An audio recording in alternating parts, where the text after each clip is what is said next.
अब जो कुछ लोग जाते हैं कैसर साहब से पूछ रहे हैं, तो कैसर साहब हमेशा ये कहते रहते हैं कि वो जी ये एवोल्यूशन के भी आपस में फिरके हैं, ये है। यकीनन आपको बड़ा ही जबरदस्त नॉलेज से भरपूर ऐसा आला जवाब मिलेगा कि आप अश अश कर उठेंगे, अश अश करके फश फश हो जाएंगे। बस आप पूछिएगा जरूर जाके, जिसने भी जाना हुआ जरूर पूछिएगा कैसर साहब से, क्या कि एवोल्यूशन के जो फिरके हैं उनमें से कौन सा मातम करता है और कौन सा मातम नहीं करता, और कौन सा फिरका ऐसा है जिसने दूसरे फिरके की गर्दन काटी हो, या कौन सा फिरका ऐसा है जो कहता हो कि दूसरे फिरके की औरत के साथ शादी करना जो है वो जिना है, ठीक है, या उसके साथ शादी नहीं आप कर सकते, या कौन सा फिरका ऐसा है जो कि आपको ये बताता है कि जी दूसरे फिरके वाले काफिर हैं। अगर ये सब प्रॉपर्टीज पूरी नहीं होती ना,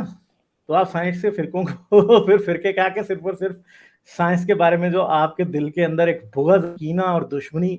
या एक इंफीरियरिटी कॉम्प्लेक्स है ना, उसे निकाल रहे हैं। फिरके कहने से कोई फर्क तो नहीं पड़ता ना।